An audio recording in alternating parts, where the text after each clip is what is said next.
The movie is set in England, during the medieval ages. At the start of the movie, we are introduced to the king's beautiful daughter, Lady Marian. She is inside the royal bathroom, singing beautifully. Just then, her maid, Broomhild, approaches her, and asks her to get ready. When Lady Marian gets up from the bathtub, it is revealed that she is wearing a chastity lock. It turns out that her father, the king, wanted to protect her from evil men, so he safeguarded her assets with the lock. Unfortunately, the key has long been lost, and Marian has been desperately searching for the man who can open her lock. In the next scene, we see a group of men dancing to hip-hop music.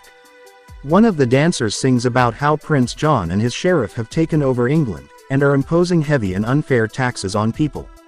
Elsewhere in Khalil prison in Jerusalem, we are introduced to the main character of the movie, Robin Hood. He has been apprehended for fighting in the Crusades, and is being taken to the most notorious cell of the prison. There, one of the guards asks him about who sent him there, but Robin refuses to answer.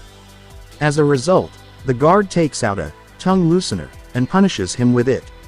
However, Robin still does not budge. Tired, the guard chains Robin next to a prisoner named Asnes, mentioning that he will be back for interrogation again. After he is gone, the two prisoners introduce themselves and become fast friends. While Robin is imprisoned for something serious, Asnes is locked up for simply jaywalking. Soon, they come up with a plan to escape and strike the metal bar, which is holding their chains. Luckily, the bar breaks, and they are able to set themselves free. The duo then frees everyone inside the cell, and collectively, all of them escape through the ventilator. In the next scene, Robin and Asnes are on the beach, where Robin expresses his gratitude towards Asnes for helping him escape. As a sign of friendship, he promises to help him in any way possible. Hearing this, Asnes takes out a picture from his pocket, which belongs to his son, Achu. He then hands over the picture of Robin, and requests him to look after his son, who is in England. Surprised, Robin asks how Achu ended up in England, to which Asnes replies that he's an exchange student. Being the man of his word, Robin promises to look after Achu, and departs the place. However, instead of traveling on a boat like a normal person would, he swims all the way from Jerusalem to England. After reaching, he gets on a horse and proceeds towards his house. Surprisingly, on the way, he sees some soldiers beating an African boy. Robin quickly deduces that it's Achu, as there are no other Africans in the area. He rushes to save the boy, and with his exemplary fighting skills, defeats all the soldiers single-handedly. After this, the two get on the horse, and proceed to Robin's home, the Locksley Hall. Sadly, when they reach there, they find the house being towed away by a man. Enraged, Robin confronts the man, and asks what's going on. The man simply hands him a scroll, and on reading, Robin finds out that Prince John has confiscated his house for failing to pay taxes on time. Although Robin tries his best to claim that it was impossible for him to pay the taxes, as he was jailed in Jerusalem, the man doesn't listen and takes the house away. As Robin wanders the place dejected, he notices his blind servant, Blinken. The two express their happiness at meeting each other after long, but soon, Robin gets devastated when he finds out that his father has passed away. To make matters worse, Blinken mentions that even his mother, brothers, dog, cat and goldfish perished while he was away. As the two continue talking, Blinken takes out a pendant and hands it over to Robin, mentioning that it was his father's last gift for him. When Robin asks what's inside it, Blinken replies that it holds the key to the greatest treasure in all the land. After a while, Robin introduces Achu and Blinken to each other. As the trio is talking, a boy comes running at them from the woods. Being the kind man that he is, Robin asks the boy what's wrong, and the latter replies that he is being chased by the sheriff of Rottingham. In no time, the sheriff arrives with his men, and demands the boy back, but Robin refuses to hand him over. As a result, the two get into an altercation, which ends with Robin humiliating the sheriff in front of everyone. Before he sends the group away, he vows to take revenge against Prince John. Later, the sheriff of Rottingham meets Prince John, and reveals that Robin is coming after them. Here, we get to know that Prince John is acting as the ruler of the kingdom, as his brother, the king, has gone to fight in the Crusades. However, Instead of being a just and kind ruler like his brother, he is imposing heavy taxes on people for his own benefit. Expectedly, the news scares John, and he starts brainstorming ways to tackle the situation. When he finds no solution, he heads to the dungeons to take advice from his witch, Latrine. John briefs everything to his witch, and asks her for a way to defeat Robin. Latrine agrees to help, but in return, she asks John to assist her hook up with her crush, the sheriff. Although the prince is sure that the sheriff will never get close to the witch, he still agrees. Elsewhere, as Robin and his crew are traveling to the castle, they are stopped on a bridge by a giant named Little John. Robin demands to let them through, but Little John claims that they firstly have to pay the toll tax. When Robin refuses, the two get into a stick fight. Despite his small frame, Robin manages to defeat the giant, and pushes him into the nearby river, which barely has any water. Surprisingly, as Little John does not know how to swim, he starts drowning in the puddle. At first, Robin is taken aback, but when Little John continues to struggle, he helps him up. With this, he wins the giant's trust, and makes him a part of the team.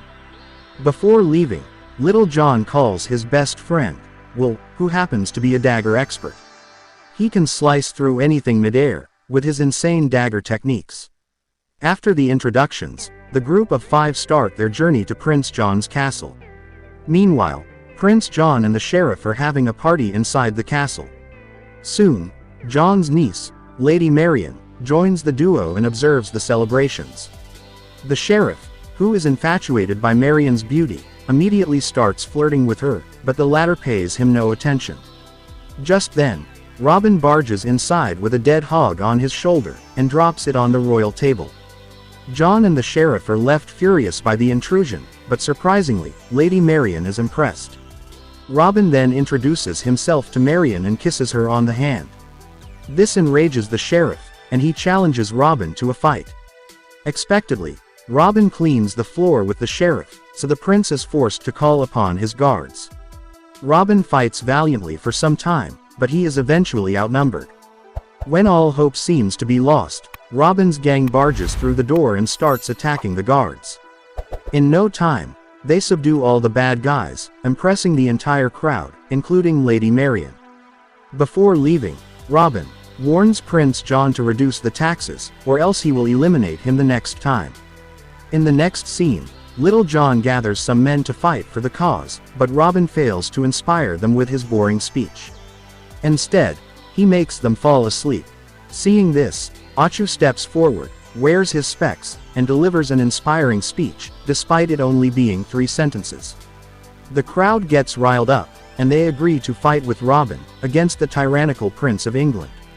The next morning, all the men get dressed as Robin Hoods and start training. Robin and Will lead the training, but the men are so bad that they cannot even defeat some dummies. Meanwhile at the castle, the sheriff invites an Italian mafia named Don Giovanni to assassinate Robin.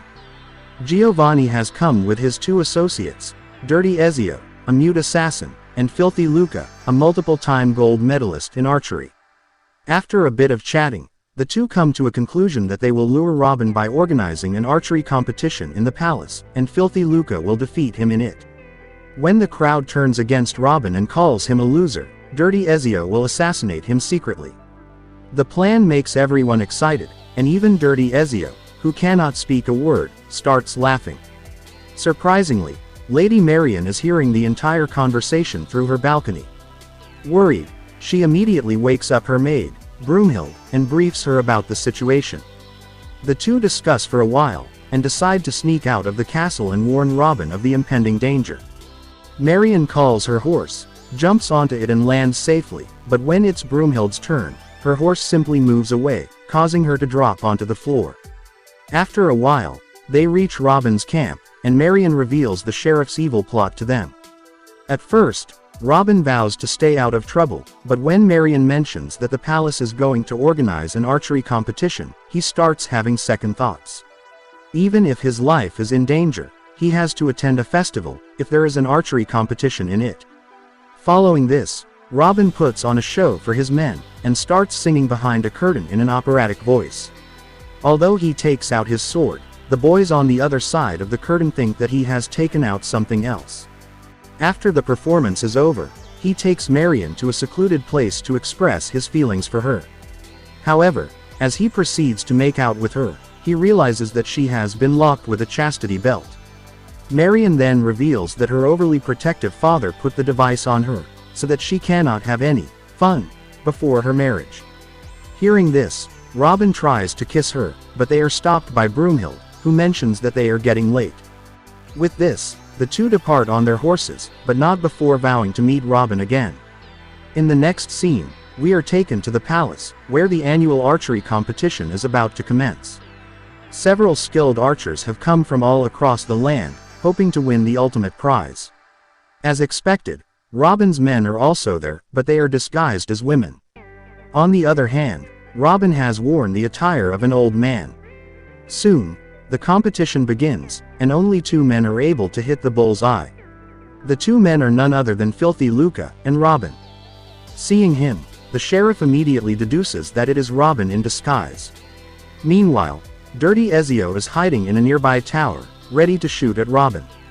As the first round between Filthy Luca and Robin ended in a draw, they are instructed to have one more go at it. Robin goes first and once again hits the bullseye. He then removes his disguise and reveals himself to be Robin, much to the delight of Marian. However, when it's Filthy Luca's turn, he takes a good aim and pierces through Robin's arrow, hitting a double bullseye. This gets the crowd going and they start cheering for Filthy Luca. At the same time, they jeer at Robin and call him a loser. Robin is in shock, as he is never supposed to lose in an archery contest. Hence, he takes out the movie's script to check if everything is fine. Luckily, he finds that he has one more shot left. Prince John and the sheriff also check their scripts and confirm the plot. Wasting no time, Robin takes out his arrow, but just as he is about to shoot, Filthy Luca pushes him, causing him to fire his arrow up. Surprisingly, the arrow travels in the air, through the entire audience, and lands on the bullseye, thus making him the winner. This proves that movie writers can do anything to make their heroes victorious. As Robin celebrates his victory, an envious sheriff orders his men to arrest and execute him. This worries Lady Marian, so she vows to marry the sheriff, but only if he lets Robin go. The sheriff accepts the proposal, and leaves the place to prepare for the wedding. In the next scene, a hangman places a noose on Robin's neck, just in case Marian changes her mind. Soon, the sheriff arrives with a minister, followed by Marian, who is dressed beautifully for the occasion. She is accompanied by her uncle, Prince John. As Robin watches everything unfold, the marriage ceremony begins. The sheriff accepts his vows immediately, but when it's Marian's turn, she hesitates. This gives Achu an opening, and he cuts Robin loose with the help of an arrow.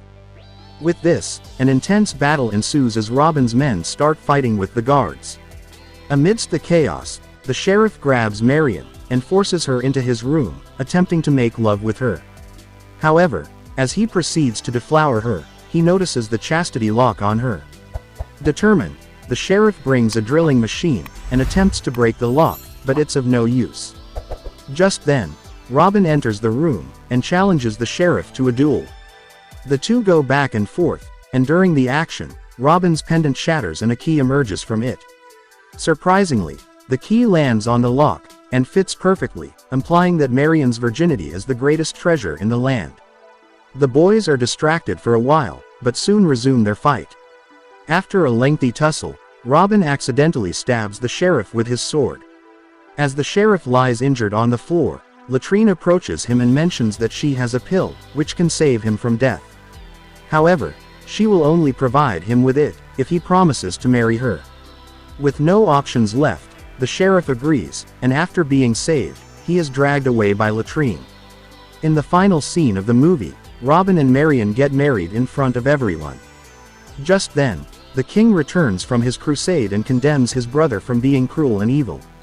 He orders his men to lock away John and at the same time, rewards Robin for his bravery and valor. The king also returns Robin's house back, and lifts all the unfair taxes imposed on the people. After this, Robin and Miriam finally kiss each other. In the post-credits scene, as Robin tries to deflower Miriam, he finds out that even with the key, the lock won't open. The movie ends as Robin calls for a locksmith. Fun fact. During the entire course of the movie, Prince John's face mole changes its location several times.